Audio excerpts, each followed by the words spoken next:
Itsabaw Nabi sallallahu alaihi wasallam ang pagsunod sa kay Propeta Muhammad sallallahu alaihi wasallam at paggawa sa kung anong ginawa ng Propeta Muhammad sallallahu alaihi wasallam at pagsunod sa kanyang mga salita.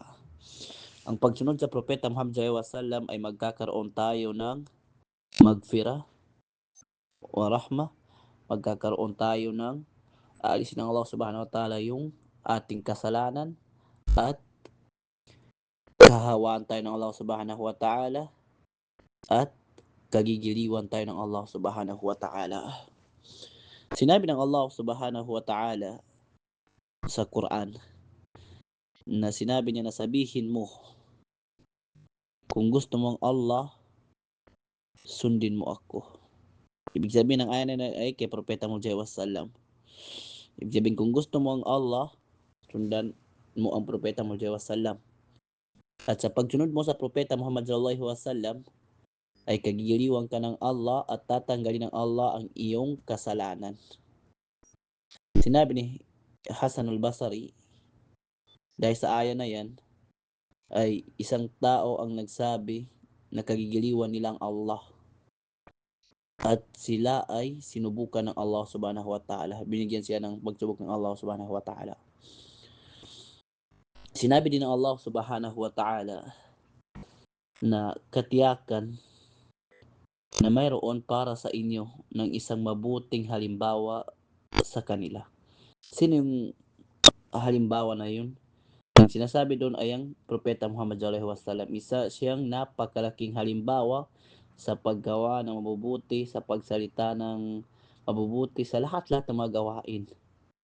Dahil siya ay qudwatun hasana. Siya yung papamarisa natin sa paggawa at sa pagsasalita, ang Propeta Muhammad sallallahu alaihi wasallam. At sino man ang umasa sa pagkikipagharap kay Allah at sa huling araw, at kung sino ang tumalikod, magkagayong katotohanan ang Allah ay mayaman at kapuri-puri. Sinabi ng Allah subhanahu wa ta'ala na sino man ang sumunod sa sugo, sino yung sugo na yun? Ang Propeta Muhammad sallallahu alaihi wasallam. Kung sino man ang sumunod sa kanya, ibig sabihin, yung kanyang mga gawain o kanyang mga utos ay ginawa natin, ay sinunod natin ang Allah subhanahu wa ta'ala. Sinabi pa ni Omar sa kanyang hadith na ang bato ay hinalikan ni Omar. Sinabi ni Omar, hinalikan ko ang bato na ito, hindi dahil sa sinasamba ko ang bato na ito. Hinahalikan ko, sabi niya, ang bato na ito dahil ang Propeta Muhammad sallallahu alaihi wasallam ay nakita ko na hinalikan niya ang bato na ito. Kung hindi niya lang ginawa ang paghalik sa bato na ito ay hindi ko rin hahalikan. Dahil sa pagsunod sa kay Propeta Muhammad sallallahu alaihi wasallam ay ginawa ko ang paghalik sa bato na ito. Ang bato na yung Hajar al-Aswad. At sinabi din ng Propeta Muhammad sallallahu alaihi wasallam sa kanyang hadis, ang aking mga angkan o yung sumunod sa kanya ay papapasukin sa paraiso. At sino ba yung hindi papapasok sa paraiso? Yung mga taong tumanggi.